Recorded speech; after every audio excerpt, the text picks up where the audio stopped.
श्री गुरुचरित्र अध्याय 51 मराठी अनुवाद।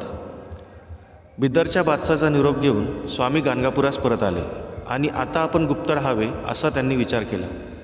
मी फार काळ प्रगट राहिलो तर बादशाह पाठोपाठ अनेक म्लेच्छ राजे येथे येतील आणि त्यांचा येथील भक्तांना व ब्राह्मणांना उपद्रव होईल, म्हणून आता आपण गुप्त राहावे व लोकांना मात्र आपण श्रीशैल यात्रेला जातो असे उघड सांगावे। देहाने शिष्यांसहित आपण श्रीशैलास यात्रेला जात आहोत असा त्यांनी देखावा निर्माण केला। भक्तांनी स्वामींना पोचवायला आले असताना खूप विनवण्या केल्या।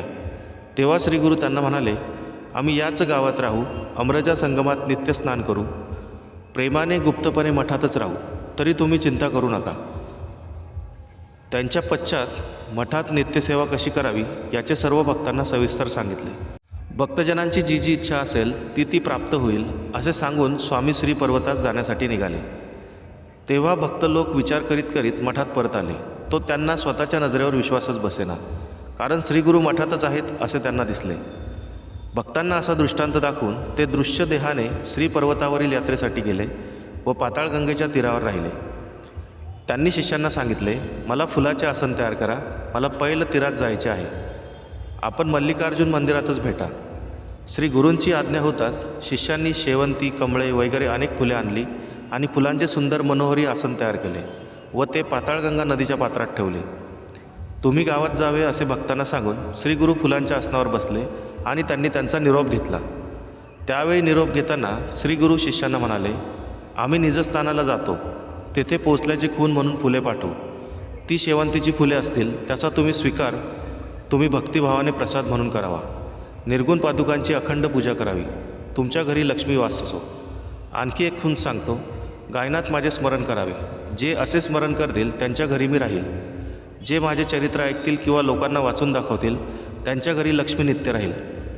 श्रीगुरू दृष्टीक्षेपात होते तोपर्यंत त्यांच्याकडे अश्रू भरल्या डोळ्यांनी सर्व भक्त पाहत राहिले आणि नंतर ते दिसेनासे झाले। त्यांचे शेवटचे दर्शन डोळ्यात साठवून शांतपणे डोळे मिटून सर्वजण स्तब्ध उभे राहिले। थोड्या वेळाने काही नावाडी त्या दिशेने त्यांच्याकडे येताना दिसले। ते जवळ आल्यावर सर्व शिष्यांना म्हणाले, आम्ही श्रीगुरूंना पाहिले, आम्ही पहिल्या तीरावर होतो, तेथे त्या श्रेष्ठ मुनींना पाहिले। त्यांचा वेश संन्यासाचा होता, त्यांच्या हाती दंड होता, त्यांचे नाव नृसिंह सरस्वती आहे। तुम्हाला सांगण्यासाठी म्हणून त्यांनी एक निरोप सांगितला आहे। तुम्ही आपापल्या स्थानात जावे, माझी भक्ती करून वंशपरंपरा सुखाने राहावे। प्रसादाची फुले येतील ती शिष्यांनी प्रवाहात काढून घ्यावीत असे तुम्हाला सांगितले आहे। असा निरोप देऊन स्वामी पुढे निघून गेले। नावाड्याने सांगितल्याप्रमाणे थोड्याच वेळात प्रसादाची फुले आली, ती मुख्य शिष्यांनी काढून घेतली। नामधारकाने सिद्धींना श्रीगुरूंचे मुख्य शिष्य कोण होते असे विचारले। तेव्हा ते म्हणाले, कृष्ण सरस्वती, बाल सरस्वती, उपेंद्र सरस्वती, माधव सरस्वती यांना श्रीगुरूंनी परत जाण्यास सांगितले। मी मात्र श्रीगुरूंच्या संगतीतच राहिलो। गृहस्थाश्रम धर्म पालन करून अनेक शिष्य आपापल्या घरी राहत होते। श्री पर्वतावर तिघे आले व मी चौथा होतो। सायनदेव साखरे, दोन श्रेष्ठ कवी नंदी व नरहरी आणि मी अशा चौघांनी ती पुष्प घेतली। श्री गुरूंचा महिमा व श्री गुरुचरित्र म्हणजे जणू कामधेनूच आहे। हे असे गुरुचरित्र पुस्तक रूपाने जे लिहितील ते पवित्र होतील असा श्री गुरूंचा आशीर्वाद आहे। अवधूत चिंतन श्री गुरुदेव दत्त। श्री स्वामी समर्थ।